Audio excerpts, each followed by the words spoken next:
So we will definitely entertain those folks if y'all want to come up as well. Okay, we got a couple twos in there. All right, we got a couple twos, but mostly Mamdani supporters and folks that think Mamdani is going to win. So Rainey, let me go back to you. What do you think about the endorsement of Donald Trump for Cuomo? Does that give you pause? Say, hey, you know what? I don't know, or not. You're like, hey, you know, I don't care. It don't matter what. Yeah.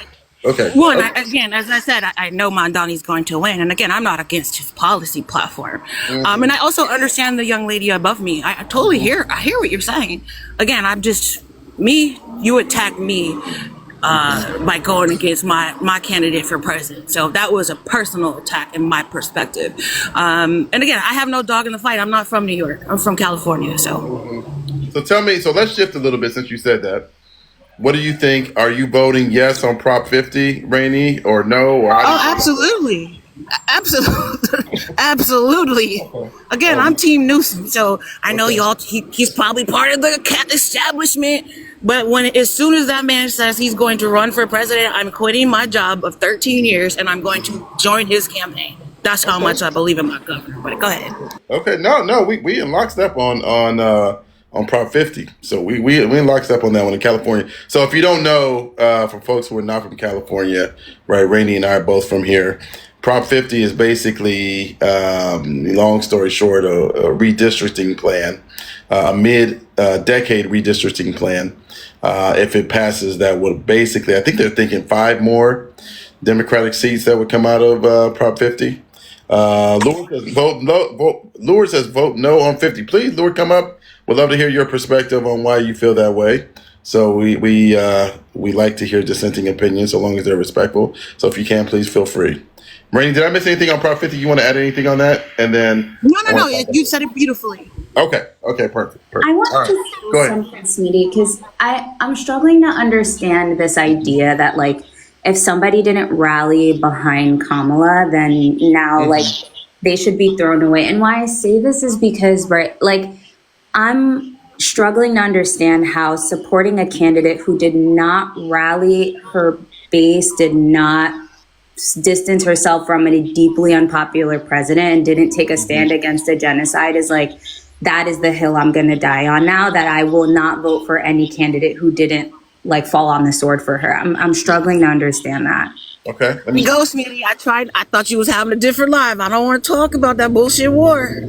Okay. All right, let's do this. But it's a huge issue in New York, actually. Like, that's probably one of people's motivating reasons for their support behind Mamdani. The one single sentence he said in that debate, I'm running for the mayor of New York City, and I'm going to stay right at home and meet my fellow Jewish New Yorkers where they're at.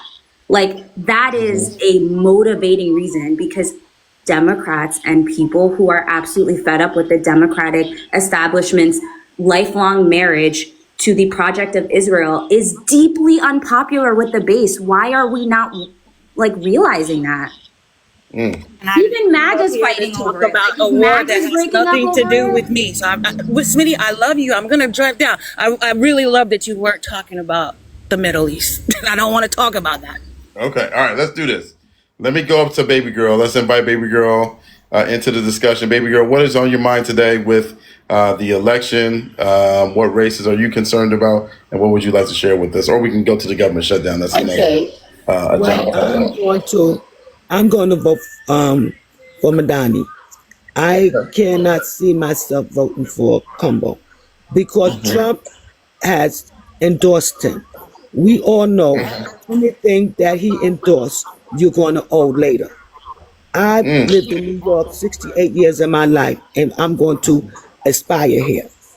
I cannot see New York putting itself under a microscope from Trump, because Trump will come back and request something from New York. Now, okay. So talk to me, Baby Girl, as a New Yorker. Clearly, you're a lifelong New Yorker. How are people out there feeling about this race? Do they feel like Mamdani is probably going to win? Are they concerned about Cuomo potentially winning the race? Or obviously Curtis really has no chance. But how are people feeling today in New York City? they're concerned about Combo winning the race because they know that if he do, then he's going to owe Trump, and then they want to know what would that be.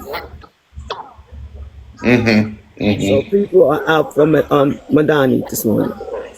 I felt the energy for Mamdani too. I think people are really excited about him. And you'd be surprised, like, if you go to some of the most Orthodox Jewish neighborhoods in Brooklyn, they all have Mamdani signs. Like, it's insane. I've never seen anything like it.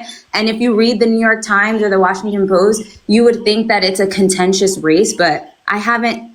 The only Cuomo voters I've met are rich Manhattan people who don't want the extra 2% in taxes, or people whose only issue is a foreign nation.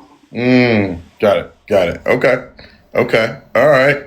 Yeah, I think this is gonna. Yeah, and I agree, Smitty. I want to say I agree. Mondani's running a fabulous campaign, very energizing campaign. I don't take that from him. I think he's run an outstanding campaign. And again, I don't disagree even with his policies. But again, I feel like, anybody who was against me as a Black American, and to me, voting against me in that 24 election, I'm sorry, I have a disdain. And again, I don't live in New York. So again, if I lived in New York, I'd probably have a different perspective. But I don't. So that's why I say Team Cuomo. So talk to me, though, about voting. Endorsed Cuomo, though. Oh, go ahead. I was going to say Trump endorsed Cuomo. Bill Ackman endorsed Cuomo. Like, if you look at the people who are funding and rallying behind Cuomo's campaign and pushing him, they're also people who are against your existence, and we're not Kamala supporters. Like, I'm struggling to understand that. I get why Trump is doing this, right? They believe that Mamdani, because he's Muslim, he's communist, whatever their problem is with him, is different from my set of issues. Does that make sense? Maybe it doesn't. And he endorsed him last night. So the last night scenario, the day before the election, I don't know that that's considered an endorsement. If I remember what I heard him say is, if I have a choice between a bad Democrat and a communist, I'm going to go with the bad Democrat. At least Cuomo's an American, is what I believe. That's what he said. So let's see. So real quick. Let me hold on, fam. Let me just come in real quick with a couple of the comments. Dina says he's not a communist. Shin says Mamdani is not that left. Let's see here. Yo mama says sleep for NYC. I love that. But let me go just back so I can be clear, I'm not suggesting that he's a communist. I'm saying that's the reason why Trump is saying this nonsense. Nobody cares. I don't care about Donald Trump. He's the worst person on face of planet Earth. So I don't care about him. That wasn't my motivation. But that's it. Anyway, go ahead. I see you have another guest. Yeah. Thank you. Let's go to Casey. Casey, how are you doing? What do you think about this election? This election tonight. What do you think? Actually, I'm excited. Let me tell you. You remember that hype that we had with Obama, where everybody was like, "Oh, he's gonna win," but we're gonna see how much is he gonna win by. That's what I feel about Mamdani. I think he got this in the bag. Honestly, the whole, Cuomo. I haven't even seen this from the Curtis people, right? I've seen this mostly from what Cuomo was promoting, while Mamdani was hitting the streets, talking to every single type of people in New York City. Like everybody, I lived in New York City for 31 years, right? We all know how diverse it is. You were there. You were walking through. I was watching you on the live, how you was going from street to street to street to street. Yeah. You saw how diverse it is. Absolutely. All these different communities, these different people, different religions, different races. One minute you in Little Italy, the next minute you in Koreatown, the second, then you in Chinatown, then you in Little Egypt. You're everywhere. And Zoran has taken this time to go, and yes, I'm blazing. And so has taken this time to canvass every neighborhood and speak to all the people. While Cuomo has decided, and I'm not going to get into that because that's a different topic, to only talk to one set of people. He's only been there waving a foreign flag, talking about how he's going to serve that country and do X, Y, and Z. While Zoran went to 3 different neighborhoods in one day to talk to, I think it was the Korean community. He went to go speak to, I think he was he went to the Puerto Rican El Barrio.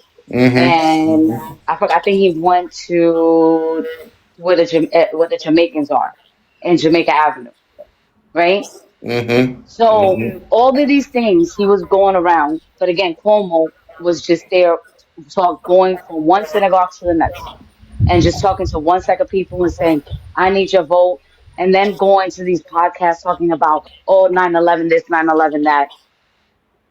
I lived through 9/11, and I'm fully comfortable with Zoran being the next mayor of New York City. The Mm-hmm. only thing that they got on their hands right now that you'll see on X and every other platform is just straight racism and Islamophobia.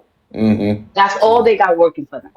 So if Mm-hmm. you are voting, and I'm talking to anybody that's in the chat or that's on the panel, if you are voting for Cuomo, you're voting for bigotry because that's the only thing this man is standing on. I don't care if you rather believe, and this is not an insult to nobody, if you believe these things happen to these women or they're not. The fact is that this man stole millions of dollars from the elderly. Do not forget all the negative things. Left the governor's office in disgrace, and is right now only canvassing who he want the millionaires in only one community. He don't care about nobody else. It's just one community and the billionaires. He don't stand for none of you. Mm. Because I know damn well ain't nobody on this goddamn panel and goddamn millionaire. All That's right. all. Thank you for that, Casey. Thank you. Let me read some more comments. Jerry Hall says Mamdani and Bernie Sanders will have a lot in common because they're both socialist far left liberals. Let's see what else. That cat is taking me out too. Let me go to Sister Oya. I can't wait to hear your perspective. And by the way, we're talking about the election cycle tonight. We've got Mamdani versus Cuomo versus Curtis. I know the Curtis supporters are here. I saw a couple of Curtis supporters, which is great. I love to hear from all perspectives. We've got Prop 50, which is very big for California and very big for the nation as well. We've got the governor's race as well in Virginia. I'm sorry, New Jersey, and Virginia, New Jersey and Virginia. And so we got a lot going on. So let's go to Sister Oya. Oya fam, how are you feeling today? What do you think? Good morning, Pastor. I have one question for the lady at the bottom. Yes, of course. Can you define what the difference between communism and socialism is? And my question after that, my follow-up question is, are you a Christian? First question of communism and socialism, I think are ridiculous oxymoron statements. You can't be both. They're two different ideologies. And secondly, I don't believe he's a communist I don't think he's a communist. So that wasn't my argument. And then what was your other one? Sorry. Are you a Christian? No. Okay. Socialism is the precursor to communism. Communism is millions of light years away, right? But do you believe that children that are turning 18 should not have to sign away 4 years of their life in order to get access to higher education, healthcare, housing, and food? Education wise, sure. I think education's a right. Healthcare's a right. Housing's a right. I'm on Okay, the you're a left. socialist. I'm on Yeah, the you're a left. socialist. Yeah. I'm on the left. So I'm not, again, that wasn't my argument. You missed what I was saying. That wasn't literally No, not my because argument. okay, I might have missed something. Okay. So I Are think you you did saying miss what that I you're was for saying. Como? So No. real quick. What I was saying is in the context of the Go Trump ahead. endorsement, I was just giving the context of why he was saying what he was saying. I'm Okay. not advocating that Mr. Mamdani is a socialist or a communist. To me, those things don't matter.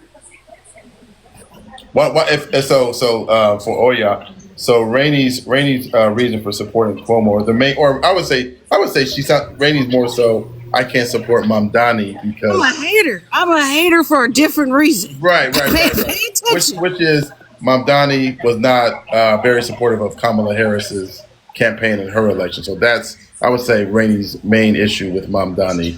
What do you think about that? Do you think that'll make folks in New York City hesitate for the people that are up here from New York City in regards to, now he did. I'm also not from New York City. I'm from a red state, so that was my problem. Like, don't vote another bigot in.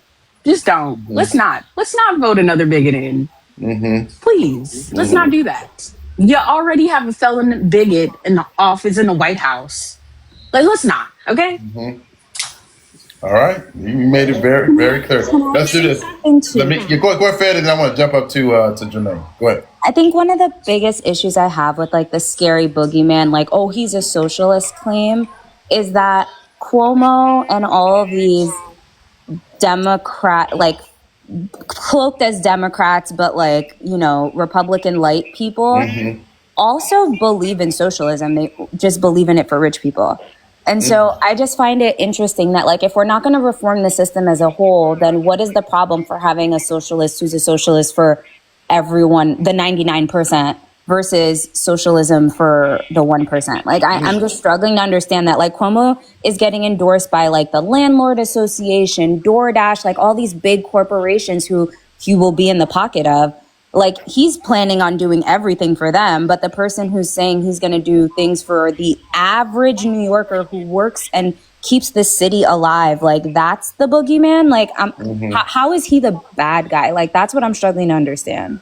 Okay. All right. Let me go to Jermaine, but before I do, in the comments, please put the race that you're more concerned about. So if it's New York, just put NYC. If you're looking at the New Jersey governor's race or the Virginia governor's race, or, you know, Prop 50 here in California, what are you focused on tonight? And let me know if you need the box. I'll be happy to. Oh, yeah, I'm good, fam. Yeah, appreciate you. Let me know what you're most focused on tonight. I am tempted to do a election night live like I did last year. I think a lot of people came out for that. Potentially, I might do that. We'll see, where we have all of the analysis and all of the data. I get into all of that good stuff, and we cook it all up. And if you remember, for those who were here last year, I was sounding the alarm on the election within like the first 30 minutes. I was like, uh-oh. But she wasn't going to win. What's that? Going to win? Is that what Yeah, I could tell. I missed the program. Yeah, I could tell from the early data. So that's one of my little specialties. So anyway, let me go to Jermaine. Jermaine, your thoughts on this election. What did you come up to share with us? Jermaine, you're on mute if you're speaking.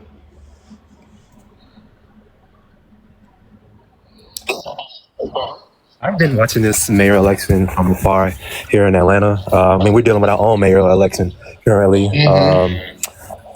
But I think that, I mean, I've never been like the politicians are like the saving grace to change. But I also do believe that because like this country is way so far right wing, that we've like reached beyond like authoritarian level kind of, you know, country. But I think Mamdani's election, his whole campaign, I feel like it's probably like, I mean, we can say it's probably one of the greatest campaigns that we've seen in modern times, probably in the history. Really all because he ran a campaign on affordability. So it's not like he's just out here saying some extreme far left or just some, no such thing as, but just some ridiculous pipe dream. He's literally campaigning on affordability. Literally, that's it. Basic human needs, human rights, and necessities that are met. That is literally the bare minimum. Literally. But because we're not used to getting a bare minimum here in this country, and we're so used to the top 0.1%, it's not even a 1%, it's 0.1% of hoarding all of the wealth and hiking up prices, is that people deem this, oh, wow, this is just a lot. Well, because people are not used to that. And it's why so many like New Yorkers are rallying behind Mamdani, is because he's meeting the people where they are, which is affordability. That's all what people want, is affordability. I mean, he's even like exposed like these so-called Democrats who are really centrist, right-leaning Democrats, who are embedded with APOC money, are just, I'm not refusing to endorse them or just even show some kind of support. This goes to show you how the Democratic Party is come to now. It's just basically incompetent. So I think he's been a refresher for a lot of people, especially the youth, because it's a lot of dark time. So it inspired a lot of people. It just kind of gives off like, you know, you come off the 2008 recession and everything. Here comes Obama. So it kind of gives off like that kind of energy, where it's kind of like, yeah, like dark, bleak times, lost jobs, houses. And you know, people in the NYC who are what, 2,500 a month, 3,000 people are just struggling. probably living in New Jersey or coming into the city just to work. So it's gonna you're like, wow, we finally have someone who's talking to us. Probably since Sanders in 2016. But we're talking about, I said it this morning, I'm like, New York City is on the verge of electing a Muslim progressive mayor. And I think that is one of the most fascinating, iconic things. And these people are seething at the mouth. They are just doing from people from both parties too. Not even just the right wing. This is both. I got you. You know what I'm saying? So absolutely. I think it's a unique thing to study, and also just kind of root for him, because you look at the people who are supporting Mamdani compared to Cuomo. So it's kind of that goes to show you who you should vote for if you're in New York City, because Cuomo's backed by these right-wing centrist people and corporations who've been stealing money, hiking up home prices, and many things like that. So I mean, that's kind of my take. And he's a guy, they're talking about he's inexperienced, but he's been an assemblyman, so he's been in the field and doing the work. So let me come in real quick. I appreciate that, Jermaine. I appreciate that. A couple thoughts I had that I want to pop up to the next guest. First, I don't know if you guys saw the Hakeem Jeffries interview Sunday morning, right? Where they asked him, they said, hey, is Zoran Mamdani the future of the Democratic Party? Oh, come on up, fam. Request. I was trying to get you up. Is he the future of the Democratic Party? And Hakeem Jeffries said no. And I thought that was really interesting. And then he gave this really weird answer of oh, no, he's not the future. It's the House Democrats that are and then he just kind of went into this really almost uncomfortable discussion. Go check it out if you want. But I understood that to mean no mayor is going to be the face of a party, right? Oh, I didn't know. No mayor in the history of mayors have ever represented the entire party. So I don't know. I looked at it from a different perspective. Oh, interesting. I did not take it like that at all. Okay. But you know what? When it comes to Madani hears people. He listened. And he heard them what their concerns was. Yeah, a lot of politician comes and they always say, "Oh, we here and we understand." No, they don't, because if you ask them to run it back, they can't. But this man can run it back. So he listened. He heard the concerns. Yeah, That's the difference.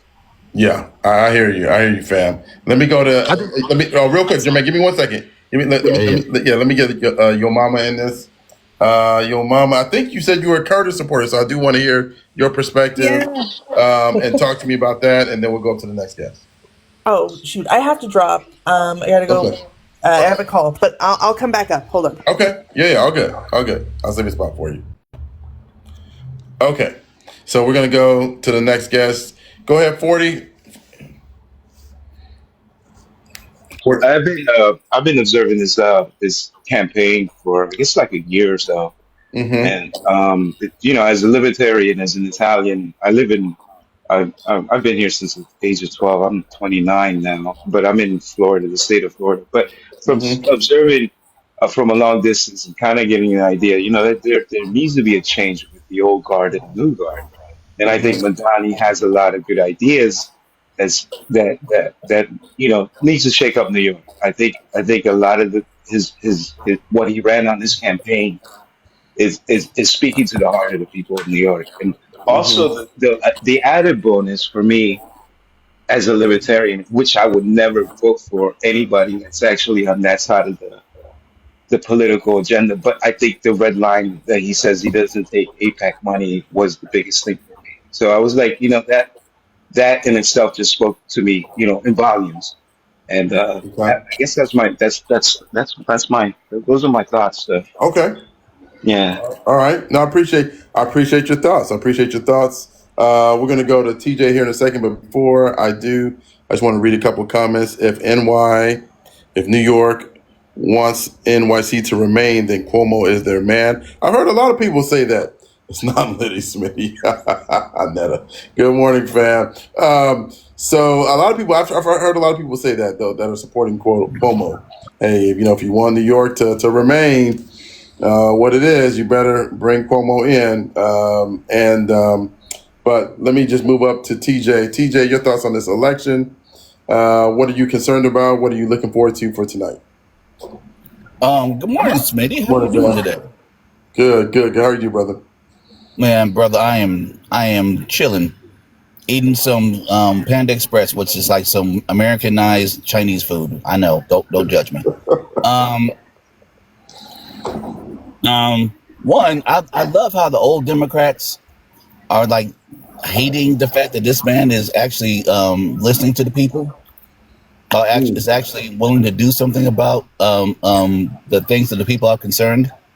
I just find it very hilarious how people who we already know why. Let's be honest, we already know why that they really don't want him, and it goes back to racism, goes back to it goes back to that. It goes back to the fact that they don't like change. People want the same old politics. People want the same old promise us a bunch of stuff and fulfill maybe 2% of that, and then tell, hey, remember that time I did that? Yeah, I did that for you. And that's what's happening. And a lot of people, especially older Democrats, don't like this change because change is hard for. I mean, let's be honest, change is hard for a lot of old people. Let's be honest with that. We don't like change. Let me read this comment. Then I want to let you continue. It says Zoran won't be able to fix anything. Someone promises you free stuff, run the other way. What do you think about that? They always say that. Of course they. You know what? I'm going to say this nicely.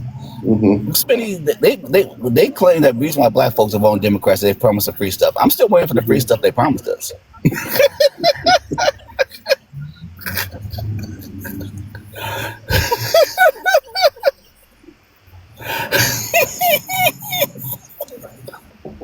I don't know why that one hit me today, bro. Oh Lord, seriously, I can't wait to. I'm just saying. Every time we have the discussion, they promise you free stuff. Okay, you got me with that one. I'm just saying. They always they will promise you free stuff. What free stuff? I'm waiting for it. Can I have my free dignity? Can I have my free respect? Can I have my free humanity? Well, can I have my free stuff? They owe me 50 years back. Bro, people made Democrats way too. That and George Soros. Where's my George Soros money? Yeah, I haven't seen any of that George Soros. 3 years of back pay, Jack. My back pay, George Soros. Just saying. But go ahead, TJ. Go ahead. Well, I'm just saying that I just find that the comment is always hilariously fascinating and stupefying at the same time. But my whole point is Democrats really, really, really, really hate. All folks and especially all political folks hate change, and unless it enhances their brand, if you will. This is why the Republican Party was so happy to accept MAGA. I don't care what Republican says. MAGA is taking over your party, and now you are happy because now you're dominating. You're owning the lids, quote unquote. So all that stuff. And one more thing, and I'm going to stop because I know other people want to speak because I will go on a tirade. The shutdown. What do I always say, Smitty? I'm going to say this one more time. Elections have consequences. This is a consequence of the election. Now, anybody up here tells me that because you voted Trump or you voted third party or you didn't vote at all, that it's not my fault, look yourself in the mirror. That's all I got to say. And I'm going to go on mute because I know you got more people up. Okay. Smitty, can I just ask Jermaine a question before I drop down, if you don't mind? Yeah, go ahead. Mr. Jermaine, you said I didn't realize your mayor in Atlanta is up. How is he performing? Andrew, I can't remember his last, or Andre, what's his last name? Your mayor. You said you have a mayor's race? Andre Dickens. Do you think he'll win re-election? I didn't. That wasn't a race. Yeah, most likely he's gonna win re-election. Yesterday, I think it was late last week, he announced that he paused like water bills and evictions up until January 31st. So I more than know it's more like a political move, but he was like due to like the food stamps being cut off. But it looks like he's on his way to another his re-election. So Yeah. Okay. Thing to say. All Say it right. again. It was a smart thing for him to do. But with that, you guys, I hope you guys have a good day. All right, Sweetie, I'll Rainey. open up a bar for somebody else. You guys have a good one. Bye. Yeah. Thank you, fam. All right, we're gonna let Rainey go. I want to go to the two new guests, and then we're talking again. We're talking about the election. Oh Lord, y'all in my comments, y'all crack me up.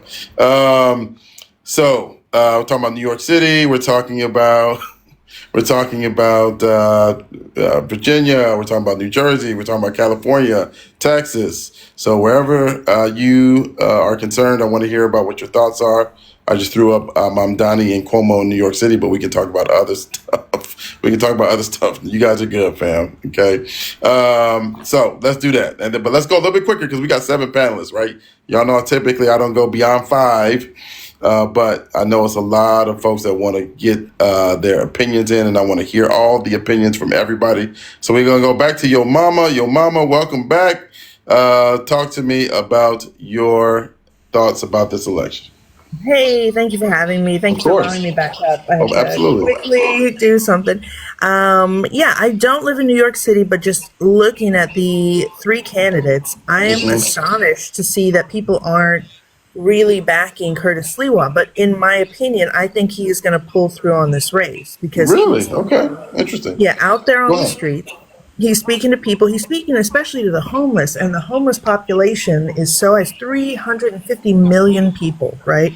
He's out there, he's spreading the word. He wants people to help. So I guarantee that he's getting these people registered to vote. They don't count them in the polling, right? So I think he's going to have a huge uptick in stealing. So he's not worried about it because he knows what he's doing. He's out there.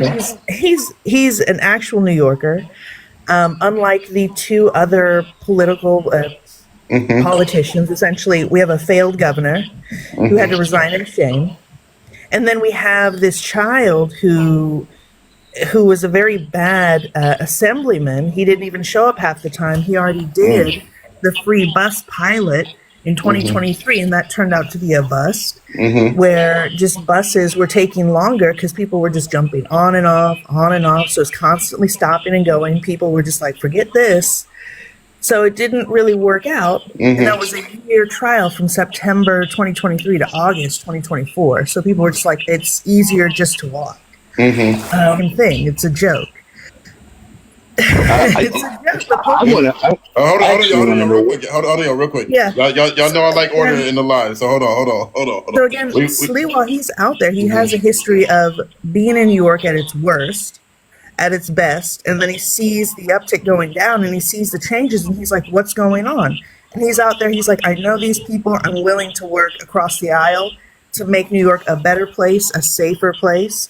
We want less, strugs on the street. We want less homeless people on the street. We really want, people to go out there with their kids, with their family, enjoy New York as it is, and not have to fear for safety, traveling, going to work, whatever." Let me ask you a real quick question, and then I want to go to Naquan. I know you're ready, brother. Hold on. Give me one second. Let me ask you a question about what you said, right? Because I want to really kind of tap into the first part of what you said around you think Curtis Sliwa could pull a major upset because there are people that are uncounted, that are underpolled, which, listen, that has happened, all right? I think the margin is too big in this one, but that certainly happened where they've had, if you look at Brexit, for instance, people thought that Brexit was not going to pass by 6 points, and then a lot of folks were underpolled, and it did pass, right? So it definitely has happened. But you think it's due to underserved, due to underserved populations. Is that what you're saying, Your Mama? And then I want to go to Naquan. Yeah, I think we're going to see an uptick, and he's definitely going to pull through. Okay. All right. Go ahead, brother. Go ahead, Naquan. I want to hear your thoughts. And then we'll tap it back up to Dina and get her opening thoughts. Smitty, I don't see how I wasn't following you. We bumped heads on too many panels. That's right. I ain't following you yet. It's all good, fam. Yeah, wow, that was a lot, this last statement. So I'm a New Yorker, 40 years. Como fucked up as governor. The reason we have a high population of homeless people is because he did shut down medical funding for housing for people with mental illness. He also messed up mental illness clinics up here and cut fundings to that. And the fundings he did with those, he hired more police. We don't need more policing. We need solutions. We don't need punishments. We need to get the people help before they get to the phase that they need to go in a jail system. That is the problem with New York. Y'all keep voting in people like this. I'm from here. Como stepped down. It wasn't just because of the 13 allegations. He effed up. He dropped the ball during C-19. He, on top of all of that other stuff he did. I mean, I can name off everything he did. And to that Angel Watch guy, I don't think people realize the things that he did back in the days. Yes, he did some good things, but because of him, there was a big pew-pewing out up here in New York because he thought he was above the law and he could just go into neighborhoods, start trouble with people. There was a big pew-pewing up here, and innocent people got hurt. Let me ask you. No, thank you, fam, for that. Let me ask you a question about what your mama said about Sliwa and Sliwa's chances of pulling off an upset. Obviously, you're from New York. Yeah, that man all the way at the bottom, brother. What do you think about that? That man all the way at the bottom. He ain't even on my mind.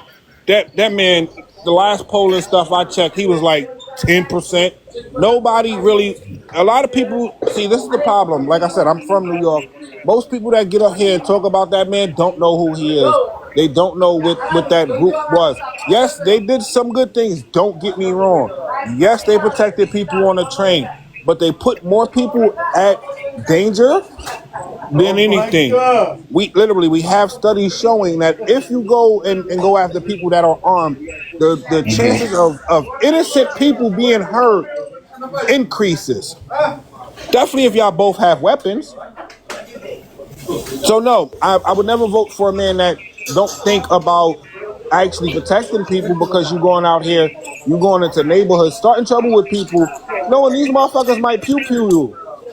And they're gonna do it. You want to go where it's a heavy population, and then you get innocent people hurt. I'm from the streets. I know that bullets don't have a fucking name. They don't have a name. Did he do some good things? Yes, but you put more people at danger. Okay. And the failed bus system, it wasn't a failed bus system. It was for C-19. It was for C-19. It wasn't a test run. It was literally for C-19. We had free buses all across New York. During C-19, it ended at 2020. I want to say the end of 2023, maybe the beginning of 2024. But it wasn't a test run. It was literally only for C-19. Like, everybody in New York knew what it was for. It was for C-19. And it did not mess up the bus system whatsoever. Oh, interesting. Okay. Yeah, people didn't read his proposal for that free buses system. What he want to do is go get taxes that are owed by the big corporation, and he wants to also tax these 1%ers in New York more, which we know robs the shit out of New York. Since 2016, we had about 96,000 people charged with the same crime as Trump. Most of them did jail time. We got millionaires and billionaires in New York robbing the shit out of us, but yet we out here paying for the MTA. And most of these motherfuckers also take MTA, but because they're famous or they're rich, a lot of times they don't pay to get on. So why the fuck are we paying? Oh, interesting. Interesting. All right, now thank you for that, brother. Appreciate that. Let me go. Let's get Diane and then Dina, and then we'll continue to discuss. Thank you, fam. We'll continue the discussion. But I am just going to ask everybody if we can just be a little bit more concise overall. I would appreciate it because we got a lot of panelists, a lot of stuff to talk about. But Diane, please feel free to discuss whatever you would like. Welcome to the panel. What are your thoughts this morning? What's up, Smitty? It's been a while. Yes. I can never get up on your panel, so I'm like, I better request. It's not like the old days, but it can still be difficult, man. So I appreciate the request. Yeah, I'd be coming over and I'm like 50 people pending. I'm like, I just listen. But no, I just came up here. I just wanted to kind of talk in a broad sense. Like, Rainey's my girl.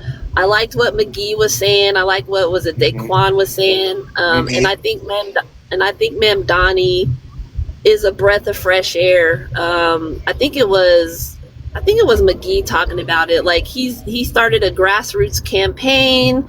He's for the people, and the fact that it's in New York, which is considered like the capital of wealth in America, I think it's a good start. It's a good talking point.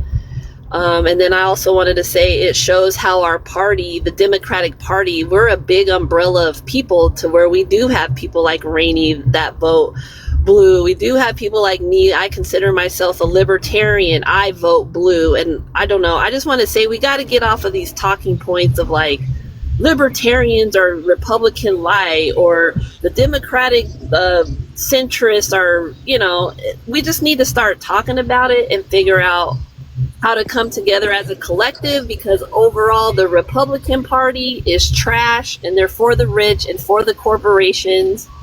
And I don't like one more thing I wanted to point out. What was her name? Yo Mama was saying about Bill Law, whatever. Yep.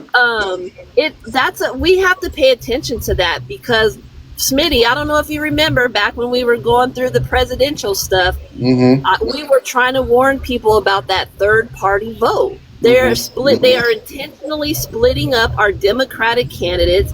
And why is Cuomo even in the race? It's to siphon off the fucking votes, and we got to stop doing that shit. That's what I want to.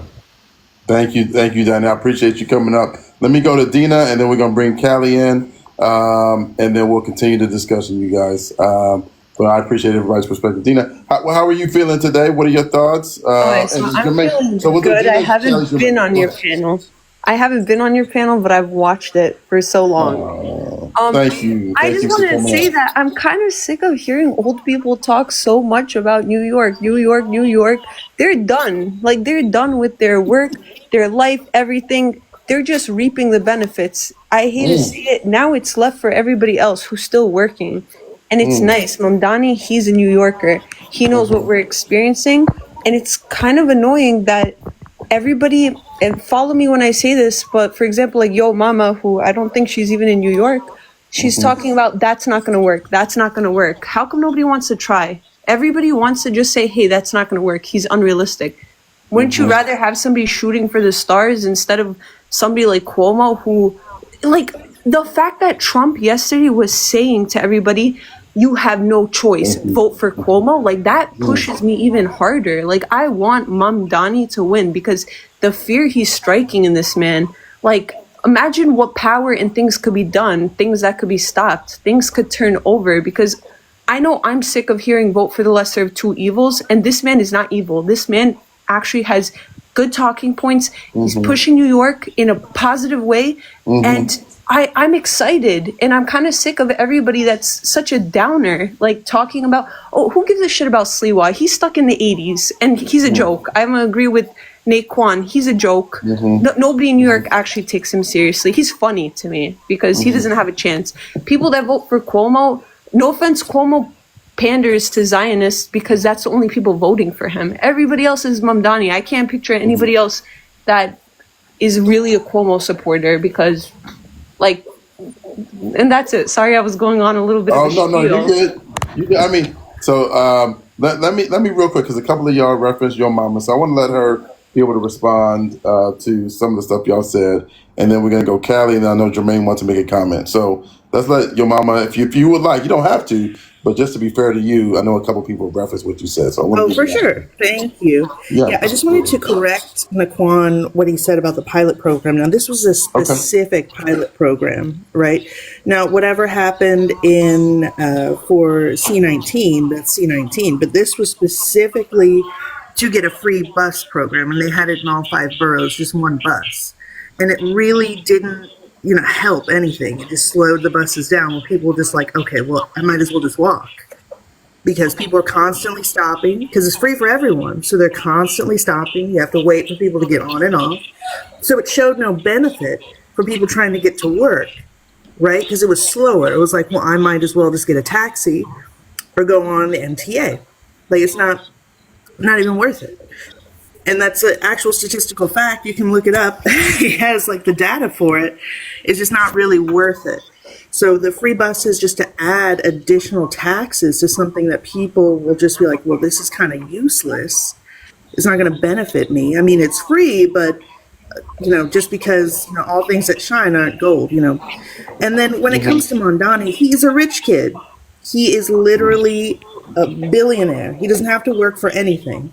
So him spouting out all these lies, like, I'll give you this free stuff, I'll give you this. He doesn't understand how things work. And I don't like Cuomo, but Cuomo kind of schooled him in the debates. He's like, you don't control that as mayor.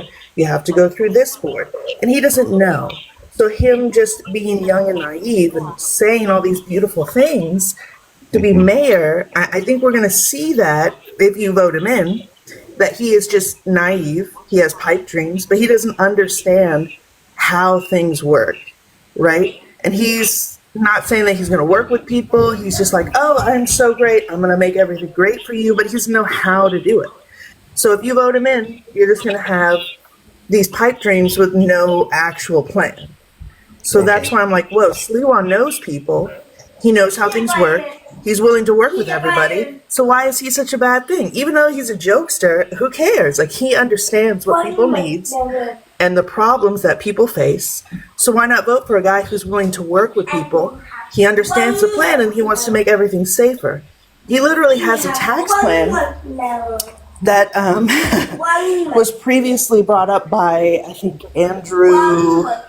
He was a presidential candidate for the Democratic Party, to tax NYC and I believe, what's that big stadium in New York, to get more police officers to have them police the subway just for safety and get community members involved. So I don't see like why people are going to Cuomo, who is a failed governor, Mamdani, who is just a child with a pipe dream with no experience, instead of a guy who's actually out there on the streets with a plan. Real quick. Thank you. So some folks flagging for misinformation. So real quick. So what we do with that is we let whoever wants to address. I think Naquan. Yeah, can I address that? Real quickly, because I do want to let Callie get her first comment in. Yeah, Mandami is not a rich kid. He was born in New York. He wasn't born in New York. He was raised in New York since he was 7. He's not a rich kid. I don't know if you know where he live at.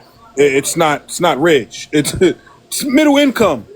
It's middle income. It's nothing rich about him. He's not a billionaire. That was a crazy statement, but that's dangerous to put that out there, because then people believe it. Like, they was literally complaining about him being able to go out and have sushi because he's a quote unquote middle class person. And again, more police does not fix the issue. We need to get better health care in New York, mental health care, because most of the people that are sitting in the subway and that's actually just sitting in the subway, they're either on something or they have a mental health issue. We seen when Como was in office that he cut the funding to all of this stuff and the numbers skyrocketed. Okay. Thank you for that. Like, we don't need people that want more policing instead of actually fixing the solution. Get better funding for healthcare. Get better funding for addicts. Get better funding for mental health. Not people that's just gonna say, "Oh, give me your tax money and I'm gonna put more police into your community." 40 years it didn't work. Okay. All right. Let me do this. Let me go to Callie, and then we're gonna go to Jermaine. They left. I find it that interesting. Right before I go, they dip out. Because, like, if you're going to catch a flight, babe, make sure it's direct. Put an address on it. Put an address on it. Don't hop in the panel and try to sub me, babes, when we was having a whole conversation in the comment section. But, yes, it's important. These labels, they have meaning. And that's why you shouldn't use labels that you don't fully understand how they're applied in real life. So if I'm having a conversation with somebody about what things like libertarian mean, maybe you should go look up libertarian before you get back at me, because I actually studied political science, like got a whole degree in that shit. I don't even say that on here, but since somebody needed a little clarification on why I was asking those probing questions, let me help you out. That is why I was asking, because it sounded like you don't quite know where you line up, if the people that you say you're supporting are who you're supporting.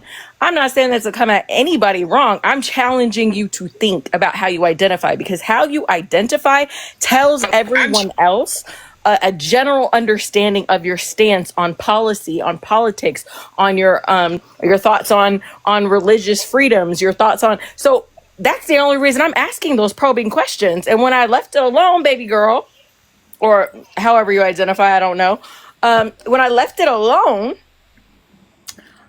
then he was like, okay, agree to disagree, basically. We could have left it there. Don't hop on the panel and try to sub somebody, babes. That's all I came to say. If you can catch flight, make sure it's direct, boo, because I take a direct flight every time. Okay, let's do this. I think you were talking to Diane. Yeah. Okay. I wanted to let you guys have a conversation, but I think she probably had to. Maybe she had to go, or she didn't want to have that conversation with you. I mean, that's fine. I mean, that's a good general rule for anybody, though. Like I said, like look these terms up. Try to understand what they mean, because they are important to the conversation. Unfortunately, we live in an environment that is very driven by labels. I hate that, because I would like it to be driven on policy and what somebody actually votes for. Not only what they say they're going to do, but what they actually do when they're in office. I think that's how this should work, but we know that that's not how it works, right? We live in a world where everything is red and blue, and Democrat, Republican, independent, libertarian. Everybody carries a label, and with those labels comes certain identifiers and expectations. Yeah, that makes sense.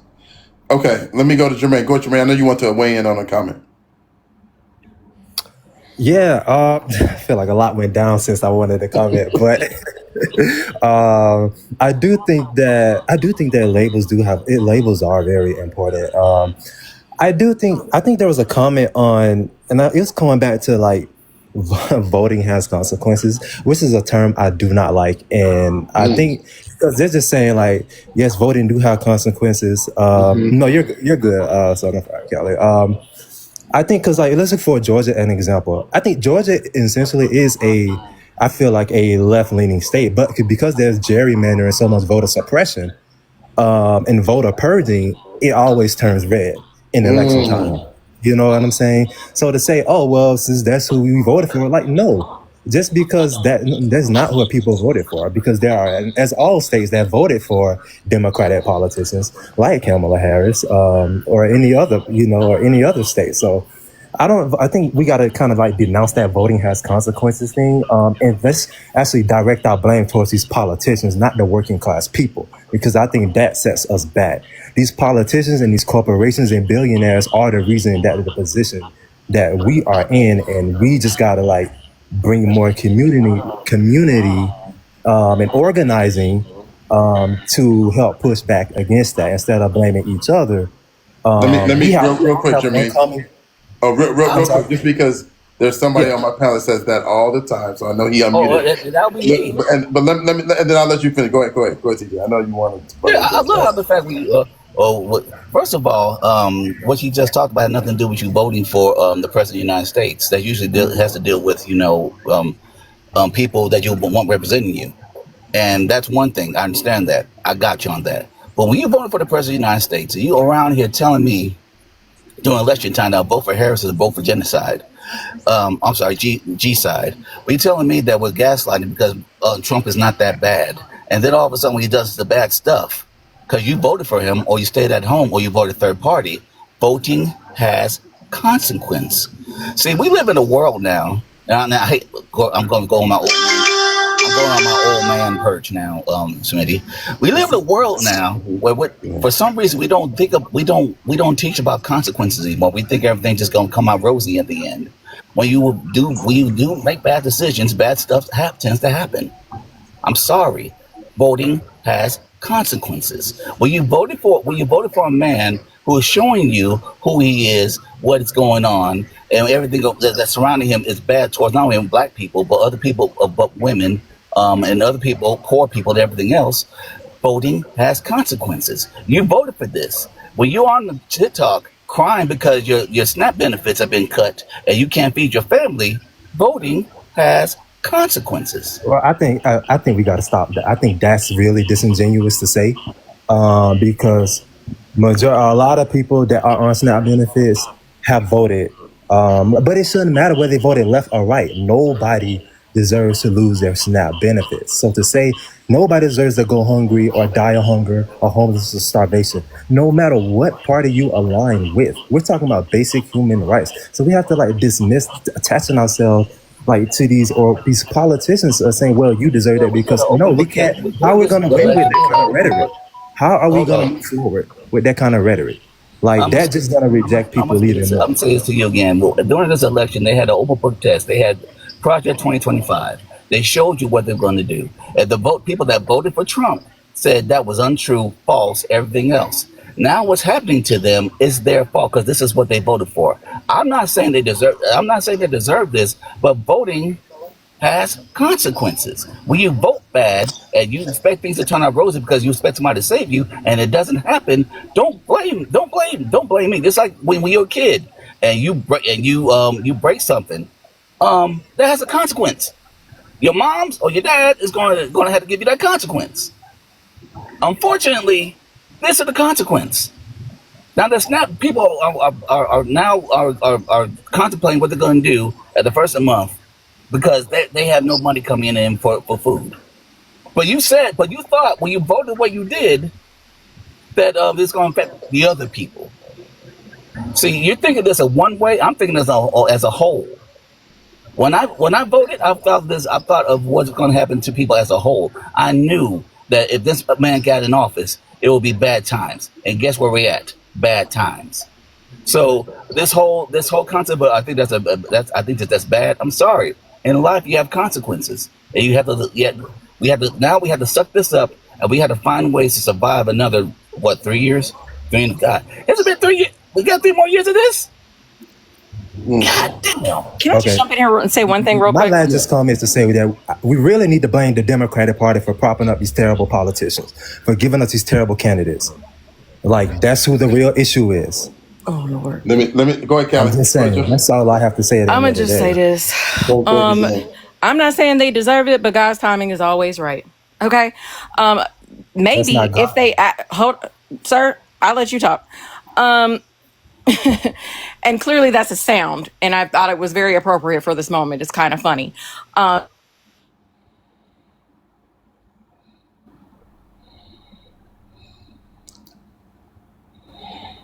Callie, you on mute. I'm assuming you got a call. Can I real quick while she's on mute? Oh yeah, go ahead, Daquan. Yeah, so I just looked up the pilot she was talking about. The buses they tried them on because it was 5 buses and all 5 boroughs. The B60, the BX 20 something. Those are the most busiest buses in our areas. The most busiest buses. It didn't cause a delay because they was free. Them buses are always delayed. Real quick, brother. Sorry. Did somebody mute Callie? There's no way possible that happened. But I will unmute you. Well, it's grayed out. That's so weird. It says your mic is unavailable, Callie. Oh, she got a call or it swiped her out the app, and TikTok been tweaking with that lately. It's for the next bus to come. 20 to 30 minutes. It was being free on a good day it's 20 to 30 minutes. On a bad day, you're gonna wait 40 minutes to an hour. So giving people free buses on buses that you already waiting long for, it's great. Let me say one more thing. But I'm gonna drop down and make you some room. Thanks for having me up, brother. Can I finish? Good to have you up. I'm sorry. Go ahead, Callie. I'm sorry. Yeah. So I said that little remark because everybody knows that sound and it was funny, but 2, because I feel like if these people actually had to live with the consequences of their actions in a meaningful way, perhaps they wouldn't take that action again. Explain this to people ad nauseum, right? On this app and outside of this app, trying to explain to them how rugged individualism is not helpful to the greater society as a whole, right? And some people didn't want to listen. even though some of those people are the people utilizing those services the most, right? I'm not on Snap. I've never been on Snap. I don't have to, access certain things. And thank goodness I don't have to. But I want them to be there if I should ever need them. I want them to be there for those who do need them, right? So, but you chose to prioritize your support for not only the president, but many other candidates and now representatives that do not care about whether or not your children starve. And they have shown us that, right? So that's why I said what I said, because maybe, just maybe, having that sink in, because lots of people only learn when something bad happens to them, right? Suddenly it clicks in their brain, right? That's why I said what I said. The timing must be right for them to learn a lesson. But like I said, some people like to learn the hard way. Some people don't like to learn at all. Just being honest with you, they'll sit here and say, "Well, was it because of Democratic candidates?" And yet your history is being erased. SNAP benefits are being affected. People are losing their jobs at record rates now. But with the Democrat, this is why the country is the way it is right now. Being honest with you, because we got people still thinking that they're either a one issue voter, or they want to rebel so much that they would rather rebel against something that they see is going to harm us, but they don't give a damn. Okay. And that's the problem. It's another form of individualism. I'm going to show them, me, by myself. And then when shit hits the fan, well, if they had better candidates, come on, man. I'm sorry. It gets old after a while. If you don't want to learn, don't learn. They'll come up to be taught. Stay ignorant. Stay dumb. Stay whatever you want to be. Stay in your little place. And I'll say this before I go one more time, Smitty, and I hope you have a good day, Smitty, and many blessings to you. But elections have consequence. If you don't understand that concept by now, I feel bad for you later. Take care, y'all. All right. Thanks, TJ, for coming up. Let me go to Baby Girl real quick. It's been a while since we've had Baby Girl. And Baby Girl, anything else you want to say? I'm going to start to wind down for this morning. But go ahead. I want to know how many people have learned. That's the whole thing. Knowing the crisis that we're in, how many have learned? Because I think it's going to get much worse before it even start to get better, if it could ever get better. And that's the scary thing. I don't necessarily disagree. I think it's going to be a very difficult time for the country overall coming in. So Baby Girl, thank you for coming up. I'm going to let you go. We're going to start winding down. I do have I might save it for another live in regards to the Democratic Party and the future of the Democratic Party. That may be its own separate live, but let me do this. Let's go, Jermaine. Anything else you want to say, Jermaine? No, I think the only thing, just to touch on just to end that last convo, but I think in the government shutdown, in this current government shutdown, I do, however, give the Democrats give them a lot of credit for not folding on this healthcare thing with the shutdown. Because the Republicans really want to gut that and hike up the premiums.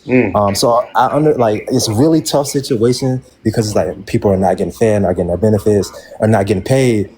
But I feel like as a Democrat, you gotta draw a line, and the GOP plays dirty, and if they play dirty, you gotta play dirty, and you gotta go even more dirty, right? You gotta get filthy in the mud.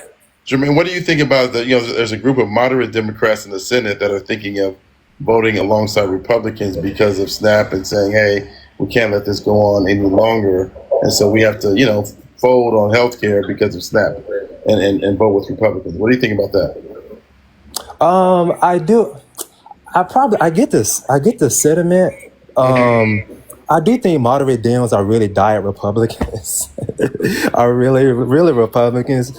So I kind of get that, but it's just like the Republicans are saying, pick your poison here. You know what I'm saying? Premiums go up, healthcare, whatever, but you get your SNAP. So pick one. You only get to choose one. But the Democrats are saying, well, we want all. We want the SNAP and we want this affordable, healthcare. So that's kind of like my take. So I do give like the Democrats credit for not voting. Like I understand that people can't get, but you gotta play dirty. I even give them a lot of credit for a lot of governors in these like Democratic states. Since GOP wants to gerrymander, you gerrymander too. Well, you gotta get dirty with GOP. They do not play fair. So the only way you can win is you got to get more dirty with them. So I do give them that credit. So that's like my take when it comes like to the government shutdown. Like stop being like sensitive, stop bowing to the GOP and get dirty with them. Okay. No, thank you for that. Thank you for that. Let me go up to hola hermana, ¿cómo estás? Let me go to Diane. Diane, your thoughts, fam? I know you want to come back up. No, I got to work, and then my phone died, and then my internet sucks out here, so I got my phone charged up a little bit. It's on. Oh, okay. But no, I didn't know that Southern wanted to ask me some questions, or what was she talking about? What she want to talk about? I didn't want to ask you any questions. I was just interested as to why you hopped up in the panel to seemingly, catch a roundabout flight. If you're going to catch flight, please make it direct, babes. Because the conversation that you brought up to the panel was clearly addressing our conversation down in the comments, in which I was simply probing about why you identified as a libertarian and like how does that align with the people that you say that you support. I felt like that was a weird thing to do, but like again, if you want to have a conversation that's about me, like invite me to the conversation, please make it direct. Oh, okay. So I apologize. So you don't know me. So if I had something to say directly to you, I would have said it directly to you. What I got up on the panel for, the overall argument that I was making is that we have to stop labeling and dividing our vote. I'm pretty sure that's what I ended on. I said I vote libertarian, but I still vote blue down the line. And it was a collection of what everybody was talking about. That's why I also mentioned Rainey. I mentioned the people's names that I was actually talking about. I did not mention your name. So if you took it personal, that's why I said if you had any questions. I didn't take it personal. It was personal because it was a direct result of the conversation that we were having in the comments about labels. So like, please don't try to gaslight me because we're not going to do that. Oh, I'm not gaslighting. I literally just said I named the people who I was talking to. I said I was a libertarian and we shouldn't divide our votes. We vote the same way. So I'm not sure why you got up here and were like, she said she's I just explained to you why. Now, your comprehension issues are not my problem. Oh, okay. Well, clearly we have different comprehension issues. I didn't mention your name. It's cool. So if you don't have any questions, then I will get back to work. I mean, go do your job. Thank you. Have a good day.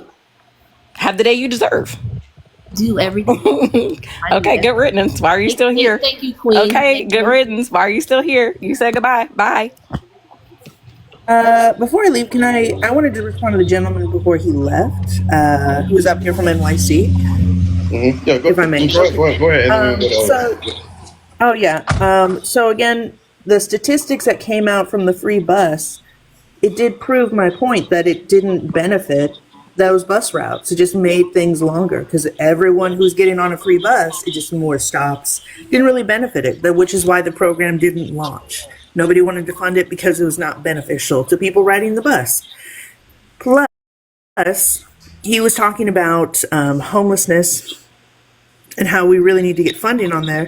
Well, the big SLE, he wants to add more funding to homelessness, and he wants to essentially reboot a program that was taken out under the previous mayor, Adams. So he wants to refund that to get the police in there and homeless shelters to stop the crime that's happening in there, to make it safer for individuals going in there. So I think, essentially these people are I think he's kind of in denial. I think he wants everything that Sliwa wants, but he doesn't like him personally due to whatever happened in the past. I do want to correct myself that Mamdani's parents are worth billions, which is kind of directly correlated with him. I didn't know Mamdani's parents were billionaires. Yes, his mom is a really like an international director, and the dad is a professor at Columbia. Okay. Professors start making billions. Well, that's what I was doing. No, they are. He Isn't I mean, Durant making they may be billions? wealthy, but that doesn't mean that they're like billionaires. That's a very specific, very small Billionaires. group. They are worth billions.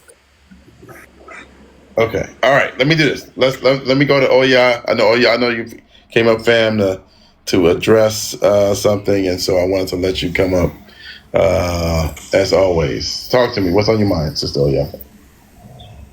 White women, please, please find you something safe to do because that was the most white womanist thing I have ever fucking heard in my motherfucking life. Find you something safe to do. Let's stop labeling our votes. Bitch, what do you mean? Either you a schmatzi or you not. Either you an enemy or you not. And I'll tell you this.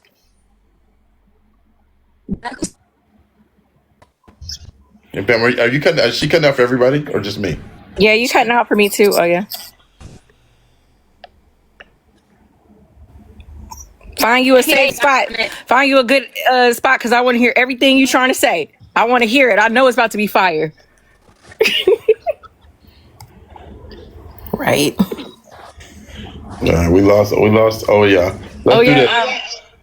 Can you find a spot? Damn And we'll let Elon and Professor. Starlink. She's still going. Hey, oh yeah. Find a spot. We're gonna let Professor go and find. Oh, I found it. I found it. Okay. Okay. All right. Go ahead. Y'all can hear me now? Yes. Good. I'm sorry. Damn Elon and Starlink. We need to fucking dead that contract for the DOD. Cause fuck that. When you say stop labeling our votes, we don't have that privilege as Black people to stop doing that.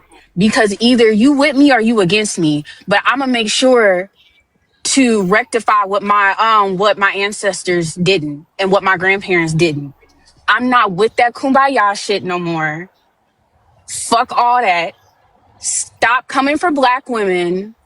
Actually, I'm sorry, let me say this. If you are not investing in a Black woman's business, stay out of it. Respectfully, stay out of it. All right, bye. All right. Thank you, fam.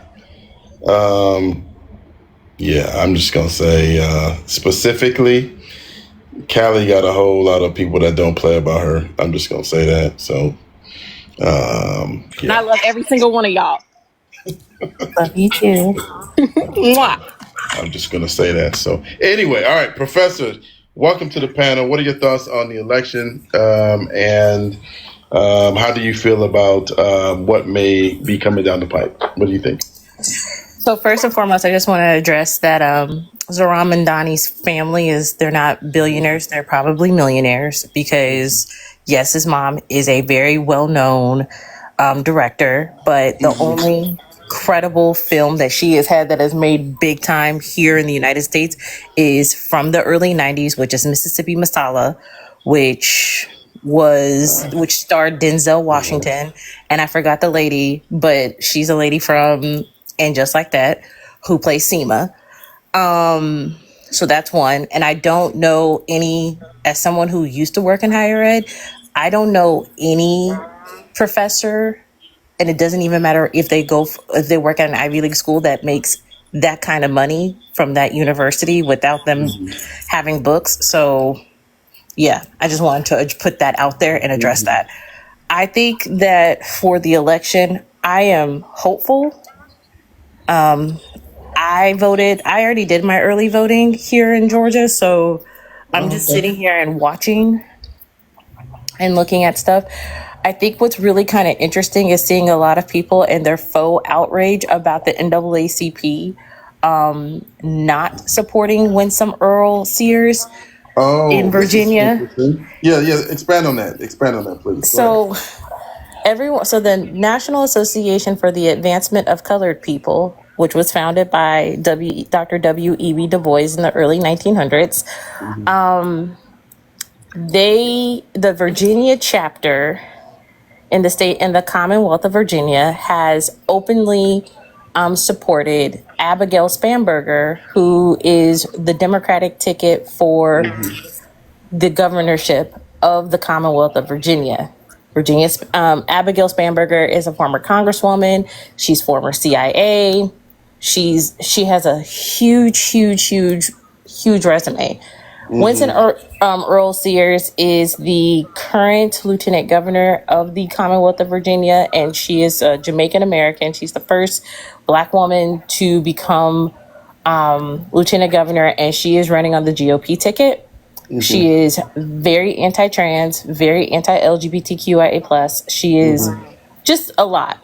And her campaign, from looking from afar and looking in and actually talking to some of my family members who live in Virginia, has been just kind of all over the place. And a lot of people are like, I think like last night I was out with my partner and some 8.5 by 11 woman came up to us and was talking to us about, she was coming up to everybody in the restaurant and talking to them about politics. My partner does not talk about politics, so he kind of was just like, I will let her talk because that's her wheelhouse. And the thing that she said was, she was like, I just don't understand why a Black organization like the NAACP is not supporting a Black candidate. And I was like, well. So real quick, man, let me just make sure I understand this. So a non-Black person was making a point to you as a Black woman around what a Black organization should be doing. Am I hearing this correct? You heard me correct. And I didn't have a drink in my system because I was like, listen, I shouldn't be sober for this. And that sort of stuff. And so basically, one of the things that I said to her, I was like, well, first and foremost, let's talk about this. The NAACP is not, it wasn't founded as a Black organization. Yes, it like campaigns for like on Black issues, but if you go and look, they do a lot of things for every person of color because it is the National Association for the Advancement of Colored People. And so I literally had to sit here and have a conversation with her about kind of like, why are you trying to tell people of color how to do who they need to support? I don't find it ironic. Winston, I was like, that candidate didn't do well. Clearly she didn't do what she needed to do to gain their support. Fernando, please. I know you muted him, which was the right move for sure. But I wanted to address this. I was like, okay, do I make content over this or do I just address it on a live? Real quick, in the quick interlude in this discussion. How do I say this nicely and respectfully, because I am on a platform that's not mine? There are people that are male and then there are men. Any man would never ever say the comments that you made, Fernando. Women and our women, whoever that may be, when you say our women, are the heart and soul of this earth. And I don't care what woman it is in my life. I don't care if it's a friend. I don't care if it's a family. I don't care who it is. I would never, ever, ever want to see that woman suffer. If you don't know partly of what you should be doing as a man, and you can look at a woman and be happy that a woman is suffering. And again, it's not just him, by the way, y'all. It's a lot of content around, oh, well, now that SNAP is being cut. Oh, we're going to see what happened with these women and blah, blah, blah, blah, blah, blah, blah. I'm going to call that shit out every time. I'm going to call it out every time. Because I don't want any woman in here. I don't care if you're Republican, Democrat, Libertarian. I don't care who you are. I don't want to see you suffer. I'd rather suffer myself than to see you suffer. It is just incredible how many bitter, incompetent men that are out there that would ever think that that is cool to say. And it makes me ashamed to be a part of that specific gender because somehow I'm associated with this nonsense. And it's just so ridiculous that anybody would take pleasure in another person's suffering. So with that being said, I'm going to continue on with the live. KGR, welcome. Welcome, my Black, beautiful woman, to this panel. Please talk to me about your election thoughts. Okay, so I'm in Virginia. I go work the polls this afternoon. I voted early, but yeah, Winsome is literally doing horrible right now because even so she's a lieutenant governor currently, and just to give you a heads up on how this woman has behaved, she has misgendered multiple people within the state House and state Senate. She told Black Americans that we just need to get over slavery. Wait, what? Wait a minute. God, and trust me, you know I'm not laughing because I think this is funny. Wait, KJR, who are you talking about? Winsome. Okay. Yeah, someone was coming up trying to go, well, she was on the board of she was helping with education and helping with Black children get, no, she wasn't. She actually was cutting, she was on an advisory council that ended up trying to end social emotional learning for students and also increasing the more punitive responses to children who were having behavioral issues versus focusing more on expanding special ed. Goodness. Unbelievable. Okay, so as the lieutenant governor, I want you to understand this woman maybe did 1 to 2 activities per week. That's it. Youngkin didn't even endorse her until August. And that is her sitting governor. Dump has not, her one of her buses caught fire that she was touring with. She went to I need you to understand, Lynchburg, Virginia is one of the reddest areas of the entire state of Virginia. They are red through and through, like it used to be a sundown town. She couldn't get them to come out to that, so she had to cancel her bus tour because they didn't even show up when she was in Lynchburg. So she's been doing all this tap dancing for people who still don't like her. Add into it, it gets even worse. So right now in Virginia, every single member of the House of Delegates is up for re-election. Every single House of Delegates seat is up. We need to actually flip 3 areas to Democratic, and it looks like it's going to happen. After that is done, the House has agreed, along with the state Senate, that we are going to redraw the district maps, increasing our congressional representation with 3 more Democratic seats here. So we are playing hardcore. I'm also trying to force the governor and everybody else to stop paying federal taxes. Specifically because if they cut the Medicaid expansion, this is something I'm very passionate about because this is the field I work in. With these Medicaid cuts, Virginia has a trigger law that if Medicaid, it was put into it under a previous Republican governor, that in a Republican House, but a Democratic Senate, it was a big thing. Anyway, we accepted the Medicaid expansion here in Virginia. But if there was if it was a 1% cut from the federal government for Medicaid, it causes a trigger law where every single Medicaid expansion aspect is immediately cut. So this means people with disabilities who were DD, developmentally disabled versus intellectually disabled, who got the expansion that allowed for them to get services, they now lose their waivers. Special ed that had to increase the amount of speech therapy, physical therapy, and occupational therapy, which is covered through the expansion. Deuces. The expansion that allowed for children who were born developmentally disabled or intellectually disabled who automatically qualify for Medicaid, even no matter what their parents' income is. Yeah, goodbye. Wow. So that's why we're really pushing to get this changed up, because we do need Abigail in there. We need a whole entire Democratic House, Senate, and leadership. And also Jay Jones being our Attorney General, because he's already started drafting the legislation in order to remove it, so that we don't have this trigger and make it be like it has to be like a 30% cut before they can do that. Wow. So like this is like how bad it is. This is hundreds of thousands of Virginians who will lose supports, whose kids will no longer get the special ed and therapies that they need. The Medicaid option in Virginia, which is Cardinal Healthcare. I know a lot of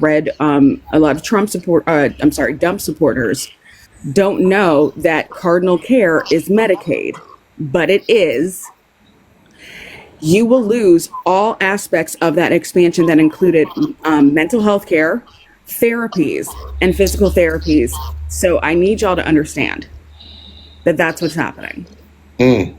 Okay. I mean, that's a very, very comprehensive, opening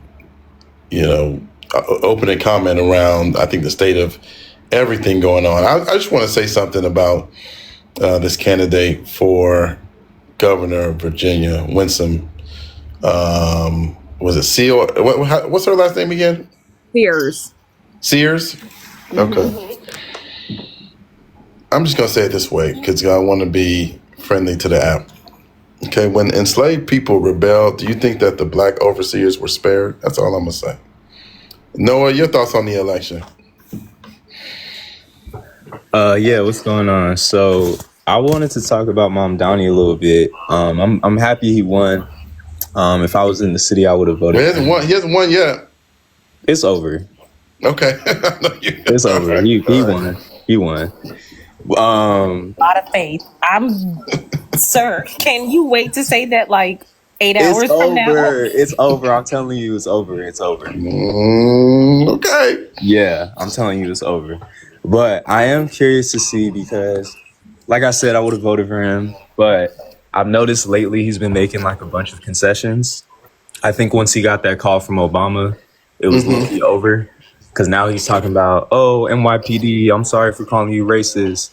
Then he's like, I'm going to have Zionists in my cabinet and like weird shit like that.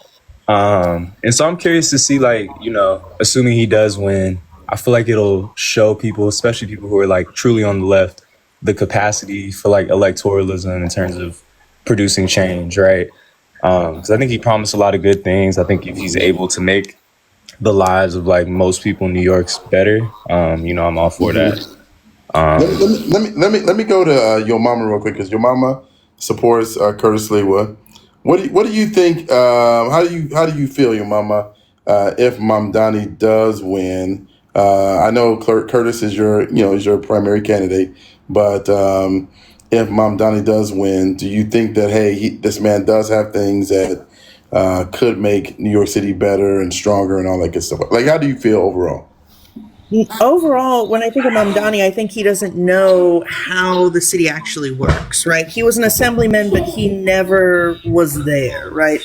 And I even showed or was discussing like his plan that proved it didn't really work. It wasn't really beneficial when it comes to free buses. I mean, he's a good-looking guy. He speaks well. But his initiative, his plan, I don't foresee it happening. I foresee zero change happening, maybe higher taxes. I don't think he's going to get a lot of things approved. So I think it's going to really cause no change. I think he is just going to have under his belt that not governor, mayor.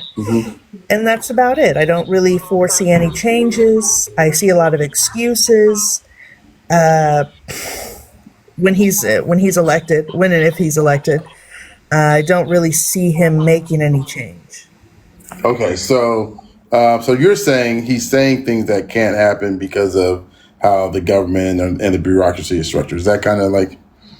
Yes, because he's going to need approval from the governor to do these government-funded grocery stores, which are not a good thing. Again, to get free busing, I think maybe he will try free busing. It'll turn out to be a flop as it's shown in his pilot program and then take it away. And then I see him doing a lot of political talking, but no change being enacted. I think just the way the government is, big changes like that with little plan, it's not really going to follow through. And I think people are going to see that and be like, oh, okay, let's vote for somebody else. Okay, let me do this. I think, Jermaine, you flagged something. I want to let Jermaine speak. And then KGR, I'm going to jump to you. And if someone can address your mama's main point around Mom Donnie is saying these things, but these things may not be feasible because of bureaucracy or how the city or state government works in New York. I do kind of want to hear someone address kind of her main point. Go ahead, Jermaine. Yeah, I think when it comes to the whole city, the city-owned grocery stores is about that. That's just inaccurate. The only concern about we talk about city-owned grocery stores that can really affect is bodegas, obviously, because bodegas are really like basically small mini grocery stores. So, but there are city-owned grocery stores all across the country. I mean, Atlanta just recently opened up a city-owned grocery store. I know Professor Jay is in Atlanta, so I'm here too. That they help open up. So, city-owned grocery stores are literally beneficial to the communities because we rely on so many big corporation stores of like Walmart or Kroger, like complete opposite, where it's affordability. A city-owned grocery store is literally just affordability. That's all a city-owned grocery store and more access to groceries, affordable groceries. So I just kind of wanted to debunk the whole city-owned grocery store. When it comes to bus, like I noticed like there was like this comment of like tax dollars. Where's our tax dollars going to currently? War, G-side, all many different things that doesn't benefit working class people. We're still getting taxes taken out of our paycheck with a whole government shutdown. So it's just like I'd rather my tax dollar go to for the greater good of people. But he's talking about the top 0.1%. We're talking about millionaires and billionaires in New York City, not working class people who are making $60,000, $70,000 or $50,000. Because the 1% is literally robbing the city of New York. Literally. Not even a ski mask on. I mean, just straight no ski mask, face on, everything. And they brag about it. So I just kind of want to make a point on that. Like everything that Madonna is proposing is for working class people. But also you have to have, because he was an assemblyman, they play a critical role in passing a lot of these, getting these policies on place. Which is why I'm voting for that too as well. So, yeah. Okay. All right. Let me get KGR. But again, real quick, y'all, please 1 minute responses because I don't have much time left. Even though I want to keep the live going as long as possible, so I think this is some really interesting stuff. If you could, to your mama's main point, KGR, around Mamdani is saying these things and saying, making promises that maybe he can't, it won't be able to keep because of the bureaucracy of the city or state government in New York. What do you think about that? I think that that's a very ignorant point of view. First and foremost, military bases have their own grocery stores on there and they keep prices down. So we can actually extract that same model and put it into the city. That's a very normal way of handling everything. Additionally, when it comes to the city buses, considering that you can actually stop payment on it, it's perfectly fine. And the way that you would pay for it is by taxing those people who are worth quite a bit more, increasing property taxes on people who specifically own buildings. That is a great way to do it. Also, very much streamlining how you tax people, rent control. Those are all things that are very, very possible and very easy, so long as you have someone who is charismatic enough to get people to support him. If you have the majority of the city supporting this, guess what? Their councilmen, everybody else will fall in line because they want to be in office the next term. If they want to get reelected, they have to meet this standard. So again, when he shows that these things actually are beneficial, cost a lot less, and actually bring more income into the city, it's not going to be a problem. I think that Yo Mama is too much of a Cuomo style Democrat in quotation marks, where you still want to acquiesce to the super rich who don't pay for anything and actually leech off of everyone. And now we're showing that that actually does not benefit anyone. If we were just to go back to the tax plan or the tax model that we had in 1954, heck, even 1930. If we went to that tax plan, taxing the wealthiest people at 50 to 90%, which is what they were usually taxed at, we wouldn't even have these problems. So I'm gonna land there. All right, thank you. Mary. Oh yeah, real quick, Mom, I'll let you respond. But just in fairness, I was chuckling to a comment about a moment of extreme loudness. But your mama, feel free to respond. But if you could for 30 seconds, because again, I want to let your mama respond, then Panda, then Sugar and Spice, and then I want to do something a little different on the live. Okay, so your mama, Panda, and then Sugar and Spice. Go ahead. Yeah, I think you guys are neglecting the fact that yes, the city of New York is already being taxed on top of federal taxes, so they're getting taxed twice. So federal, state, and city. So they got three taxes, right? And if I own a business and then I'm being discriminated against because I make more money and I'm being taxed more, what is my incentive to stay? What is my incentive to stay in the city if I'm being taxed more when my business and just the way businesses are in 2025, you can do things virtually. You can uproot the business and have the headquarters somewhere else. So what is the incentive here? So with him, yeah, it's great to have free stuff, but there's no such thing as a free lunch. It has to come out of somewhere. So where's the incentive for businesses, for individuals contributing to these taxes to stay in that city? Whoever wants to take that one, and then actually, if Panda, you take that, would be perfect. Yeah. Please get it, because I know you're gonna say what I'm thinking. As a Bostonian, like I'm just like I'm so proud of New York City right now. I hope they push people out like you, because you're the reason why the borough. What borough are you from, yo mama? What borough are you from? Where borough are you from? I don't believe she's from New York. I don't live in New York, but I was just commenting on that. All right. So that's great. Okay, so let me just lay this out for you guys. I'm from Boston that has a millennial mayor, and so I understand firsthand what it's like and how beneficial and what an honor and how stress-free it is to have these young millennials as mayors who are approaching governing all the citizens of their city and care about all the citizens of their city and put that into policies that go against these white establishment older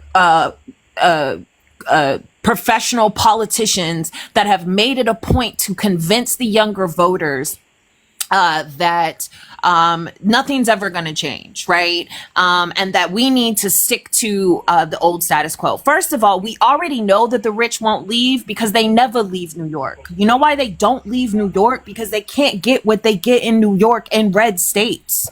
That's why they stay in New York. Secondly, the rich elite are never leaving New York, ever. They've never done it.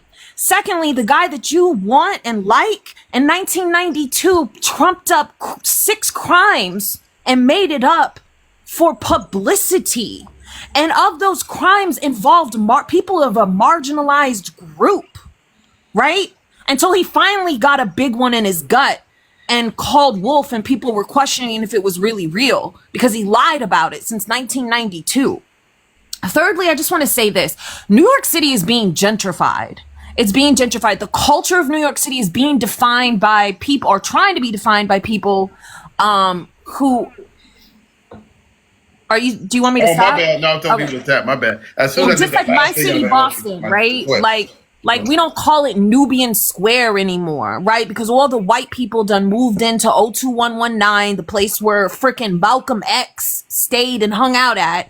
And now we got coffee shops, and the culture of like Roxbury, Dorchester, Mattapan has turned into these people that move from the Midwest and sit around and say, I park my car and have a yard, because I think that's the definition of what being a Bostonian is. You got the same thing happening in New York City, where you guys are renaming cities, renaming neighborhoods, renaming what the culture of New York City is. And to say that he doesn't understand how New York City functions when this man is a minority New York City man, hardcore. He is the embodiment of what New York City is. And how do I know that? Is because, again, I'm a Bostonian. We may fight like cats and dogs between the two cities, but we're sister cities. We run and function. We're usually on the right side of history when it comes to legislation. And when it comes to fighting tyranny and fascism, New York and Boston don't play about each other, and we always got each other's back. He is the embodiment of what it means to be a Bostonian, the embodiment of what it means to be in New York City, because both cities depend on diversity and thinking about legislation that is progressive and high taxes. Listen, we have high taxes here in Boston, but 97% of Massachusetts residents have affordable health care that does not go usually over $150 premium. This state is the basis of Romney Care, which is what everyone calls Obamacare, but it's Romney Care. We're the first people to pass gay marriage. Like, we're out here trying to do progressive legislation. Rebecca, I'm talking. he's just I going on didn't and interrupt didn't you. I answer didn't my interrupt you question. one time. Hold on, yeah. I didn't interrupt you I one get you time. back in, your mama. I didn't interrupt you one time. Okay. And then the last but not least, it just shows me that you don't know what you're talking about. Every city gets taxed twice.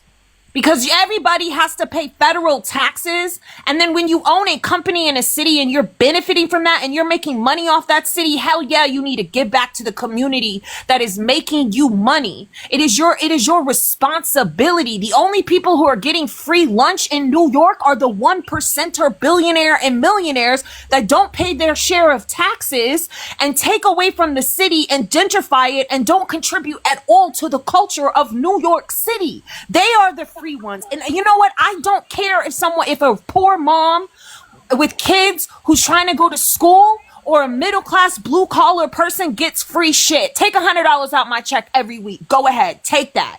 Because the working class and the poor should get free shit. Because we give it to the rich every single day. And you, who I bet doesn't even make $100K a week, capping for billionaires, is really fucking weird. And I land my plane there. Thank you, Panda. Your mama, if you want a minute to respond, go ahead, and then we'll go to Sugar Spice.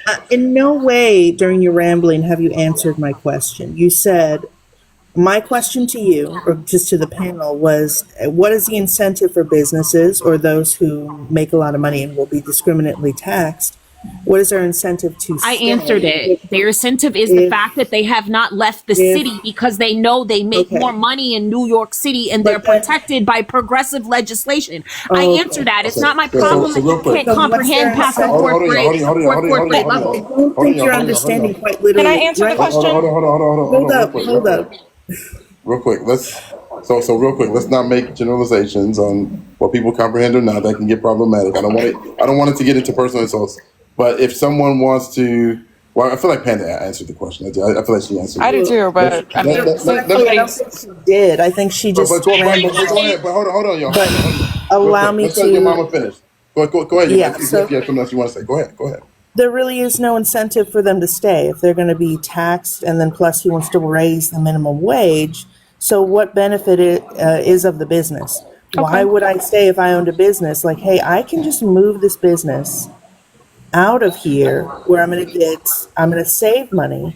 I'm going to get workers who work for less. Essentially, so the argument is trickle down. I don't need to hear all of that. Like the argument is trickle down economics, basically, right? The argument is trickle down economics. Are you gonna remind her? Hold on, real quick. Girl, she's repeating herself. We already heard. I know. Ask Boston. We raised our minimum wage, and nobody left. In fact, we have 40,000 new people coming to this state, and we are one of the highest states and new entrepreneurships and people building new businesses in here. And that's after we raised the minimum wage, which isn't even high enough. So again, there's no real incentive, right? Yes, so, please say something. Quick. Let New York talk, please. Yeah, real quick. Let me just say one quick thing, and then I want to let Sugar and Spice. I think Sugar and Spice also, your mama, is going to address your question. So let me just say a couple quick things, and then I want to let Sugar and Spice have an opportunity to respond, and then I'm gonna change the direction here of the live here in a second, okay? And Ann, are y'all tapping? Please, y'all, please tap the screen. Please tap the screen. Engage with the panelists however you like. Please respect all of the panelists that are here, and I guess a real quick answer to your question too, your mama. Like for me, I think everybody would agree with this. New York is the financial capital of the world. And so you have a lot of companies that are based in New York that would never leave New York, no matter what the tax rate is, because it's the financial capital of the world. It's probably one of the top 10 cities globally. And it's a very strategic location, just for that reason, no matter what the tax is, that they wouldn't leave. Now, there may be other industries where it could be more, flexible in regards to location. But I think New York has so many things going for it that it's a very strategic location for a business to be sightist. But let me please welcome Sugar and Spice to come in.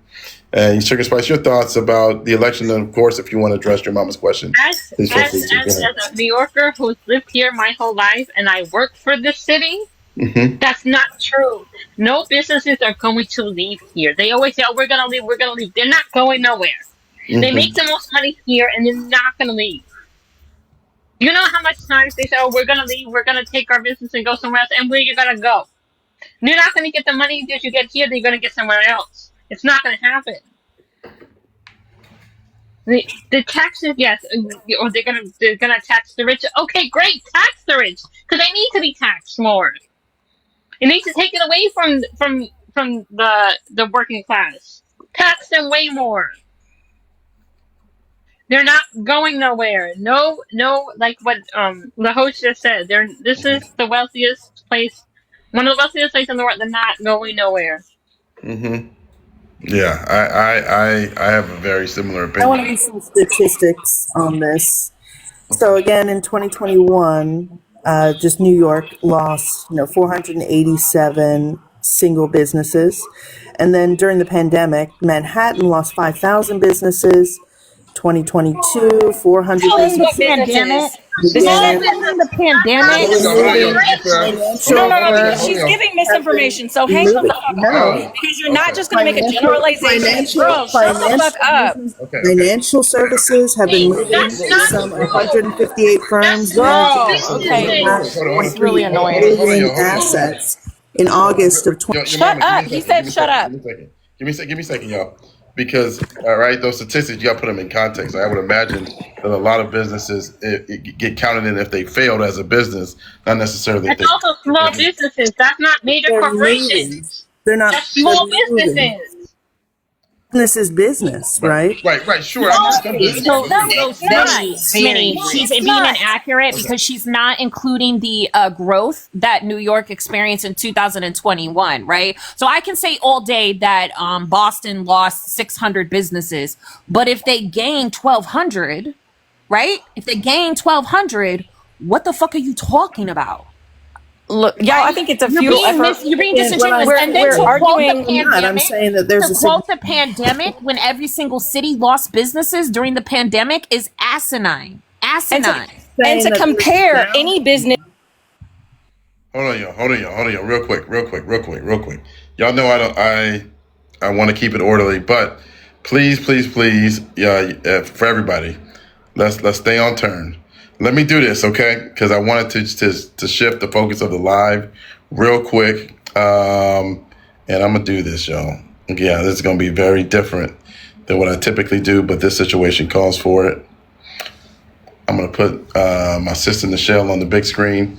So I want to have a minute with Nichelle, if y'all don't mind. Okay. The first thing I need y'all to do, please, for me, okay, if you appreciate this platform, is whatever love you can show my sister right here, okay, please do it. I don't know if y'all have seen her content lately. I can't even imagine the level of bravery that you have, Nichelle, to let us all know what's going on in your life. And I just want you to know that so many of us are thinking about you, have you on my mind. I was thinking about you every day. I want you to know that. And I'm concerned about you. We're praying for you. And I just want you to receive what you deserve, and that you are owed. And from my platform, I can't speak for anybody else. Okay. But you are owed all the love in the world from this platform. And I want you just to receive it for a minute. Please, everybody, in the comments, if you know this dear sister of mine, please give her all of the love in the comments. She is going through something that, again, since she's put the content out, I don't necessarily feel bad talking about it, but I have nothing but love for you. And I just want you to know that. And I'm just going to be quiet. I'm going to give you, or I hope, to hear from you. Talk to me. How are you feeling right now, sister?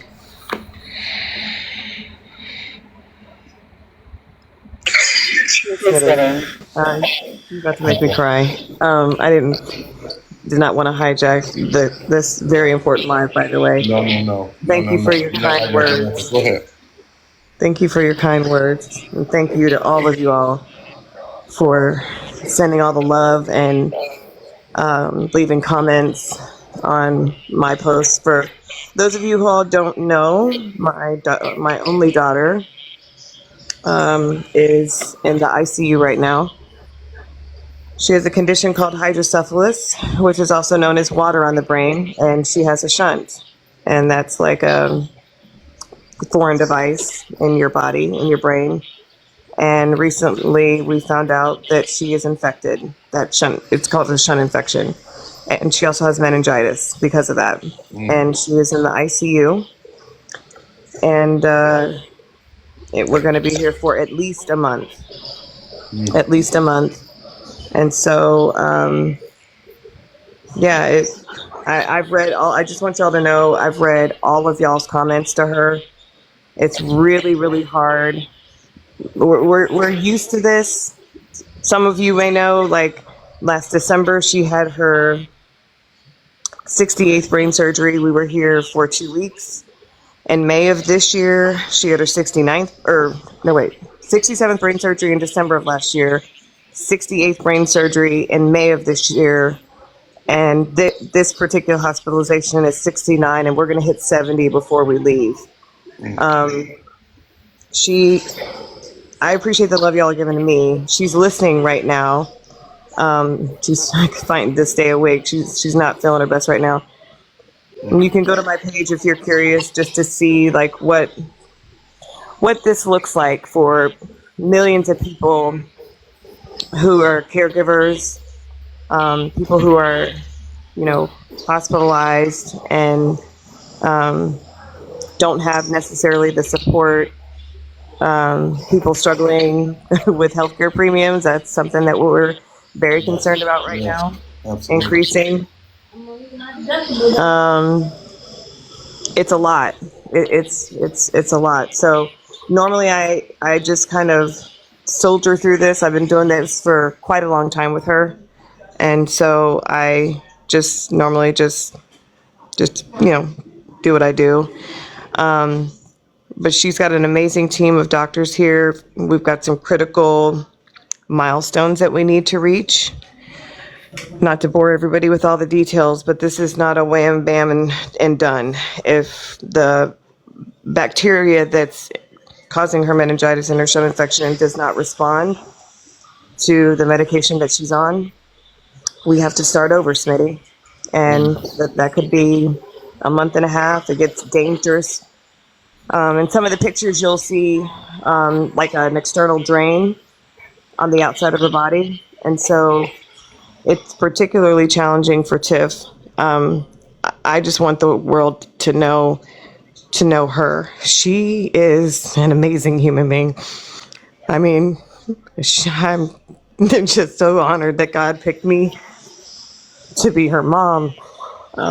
With an externalized drain, basically this drain is doing all the work that her brain should be doing.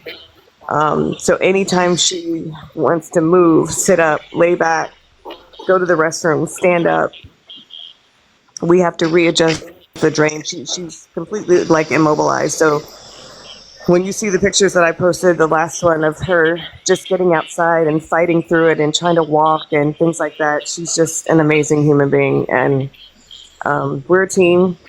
We've always been a team, ride or die.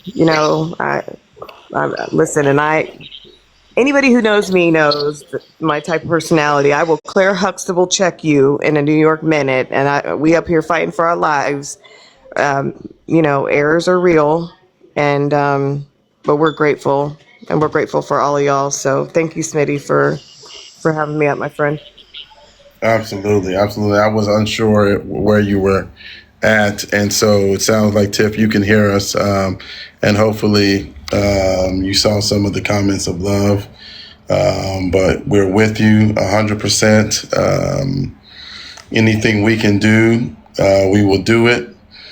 And listen, we can debate and talk about these issues, but when one of the people who has helped me with my own life is going through it, everything we talk about is secondary compared to this.